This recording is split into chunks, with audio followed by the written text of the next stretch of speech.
నమస్తే మిత్రులారా, నేను మీ శ్రీనివాస్ చౌహాన్ అడ్వకేట్. మిత్రులారా, పలానా వ్యక్తి పలానా కులానికి సంబంధించిన వ్యక్తి అని నిర్ధారణ చేసే హక్కు సివిల్ కోర్టుకు ఉంటుందా?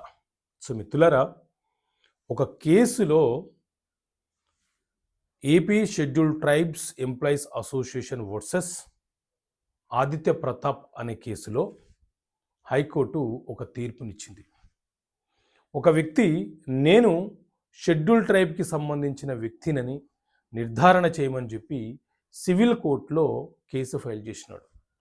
దాని మీద విచారణ జరిపినటువంటి సివిల్ కోర్టు అతనికి అనుకూలంగా తీర్పునిస్తూ ఆదేశాలు జారీ చేసింది.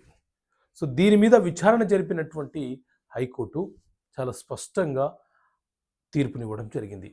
సివిల్ ప్రొసీజర్ కోడ్ సిపిసిలోని సెక్షన్ 9 ప్రకారంగా ఒక వ్యక్తి పలానా కులానికి సంబంధించిన వ్యక్తి అని నిర్ధారణ చేసే అధికారము సివిల్ కోర్టుకు లేదు.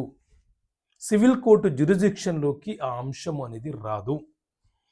ఆ అంశాన్ని కొన్ని కాంపిటెంట్ అథారిటీ కలిగినటువంటి ట్రిబ్యునల్స్ ఉంటాయి, అక్కడ మాత్రమే తేల్చుకోవాలి. వాళ్ళే విచారణ జరిపి ఆ వ్యక్తి నిజంగా ఆ కులానికి సంబంధించిన వ్యక్తా కాదా అని నిర్ధారణ చేయడానికి ఆ కాంపిటెంట్ అథారిటీ కలిగినటువంటి వాళ్ళు మాత్రమే చెయ్యాలి అని చెప్పి తీర్పునివ్వడం జరిగింది.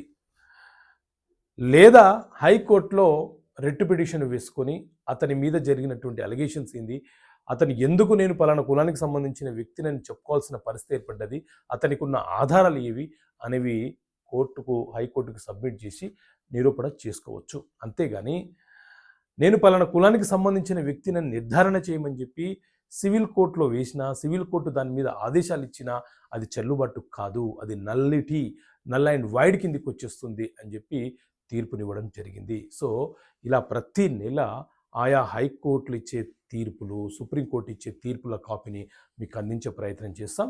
మీరు కావాలనుకుంటే 12 నెలల కాలానికి సభ్యత్వం తీసుకోండి. ప్రతి నెల బై పోస్ట్ ద్వారా మీకు పంపించే ప్రయత్నం చేస్తాం.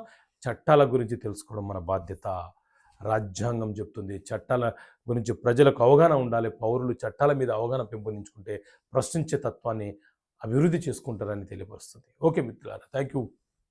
జై హింద్.